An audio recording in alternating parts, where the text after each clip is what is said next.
এখানে একটা প্রশ্ন আসছে, ইরানে শিয়ারা কি শহীদি মর্যাদা পাবে? দেখেন, শিয়াদের ব্যাপারে আমাদের সাথে আকীদার গরমিল আছে।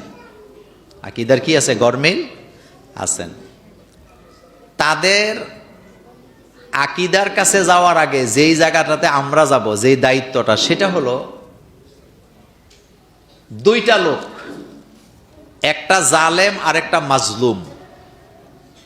একটা হলো অত্যাচারী আর একটা হলো অত্যাচারিতা।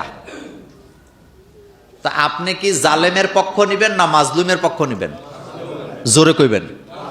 মাজলুমের। এটাই তো। এই মসজিদের সামনে একটা লোক আরেকটা লোকরে অনার্থক মারতেছে, কিন্তু যাকে মারতেছে সে দুর্বল, যে মারতেছে সে সবল। আপনি কার পক্ষ নিবেন? দুর্বলের। আপনি কার পক্ষ নিবেন? দুর্বলের। এক কথায় বুঝে নেন, মুসলমানের দায়িত্ব হলো সবসময় মাজলুমের পক্ষে থাকবে, জালেমের পক্ষে না। এবার মাজলুম হোক কাফের, হোক মুশরিক, হোক মুসলিম, হোক কাসের, হোক দূরের, মাজলুমের পক্ষ নিবে, কিন্তু জালেমের পক্ষ কখনো নেওয়া যাবে না। একজন মুসলিম আর একজন অমুসলিম, মুসলিম সবল, অমুসলিম দুর্বল। এখন মুসলিম অমুসলিমের উপরে অত্যাচার করতেছে, আপনি এখানে কার পক্ষ নেবেন? অমুসলিমের। বলেন, এখানে কার পক্ষ নেবেন? কারণ এখানে অমুসলিমটা মাজলুম আর মুসলমানটা কি? জালেম। এক কথায় বুঝাইলাম, কখনো জালেমের পক্ষ মোমেনেরা নিতে পারে না। মোমেনেরা পক্ষ নেয় কার? মাজলুমের।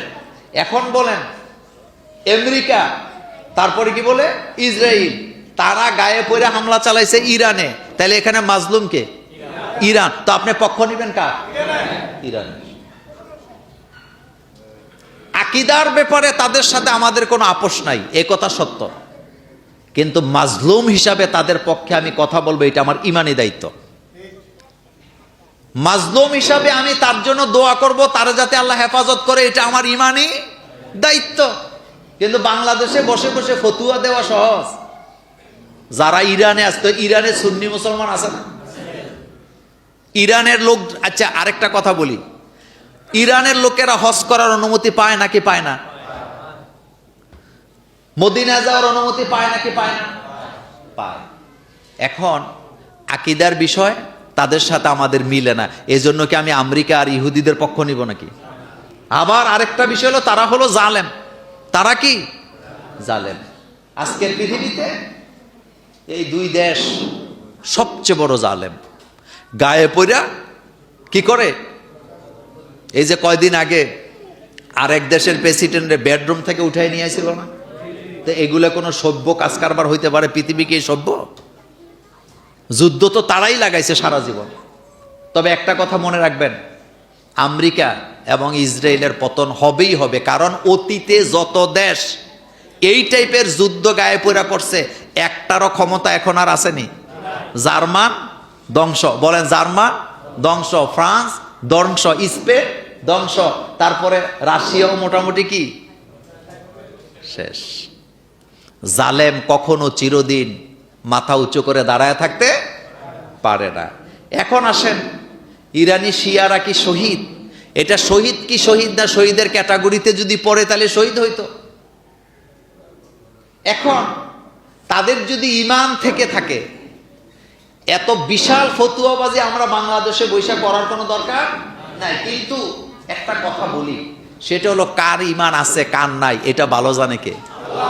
আল্লাহ। আমরা তো আকীদাটা যেটা দেখি এটা নিয়ে আমরা কথা বলি, তাই না? একটা মনে করেন আপনাদের এলাকার একটা লোক, এমনি দেখতে বোঝা যায় সে হিন্দু, কিন্তু ভিতরে ভিতরে সে ঈমান আনছে। আচ্ছা বলেন তো, এই লোকটা কি ক্ষমা পাবে না? 100% পাবে, 100% পাবে। কোন লোক সে ইহুদির ঘরে জন্ম নিছে, অমুসলিমের ঘরে জন্ম নিছে, কিন্তু ভিতরে ভিতরে সে কি আনছে? ঈমান আনছে। তাইলে সে আল্লাহর কাছে মাপ পাবে নাকি পাবে না? সে মাপ পাবে। সুতরাং কেউ যদি তার নিজের সম্পদ রক্ষা করার জন্য সে যদি মারা যায়, তাইলে সে শহীদ, এই কথা বলেছেন মুহাম্মদুর রাসূলুল্লাহ সাল্লাল্লাহু আলাইহি ওয়াসাল্লাম। সুতরাং আমরা দোয়া করি আল্লাহ যেন তাদেরকে, তাদের ঈমানকে যেন আল্লাহ কবুল করেন, তাদেরকে যেন হেদায়েত দান করেন, এবং আল্লাহ যেন তাদেরকে শহীদি মর্যাদা দান করেন। বাবা মা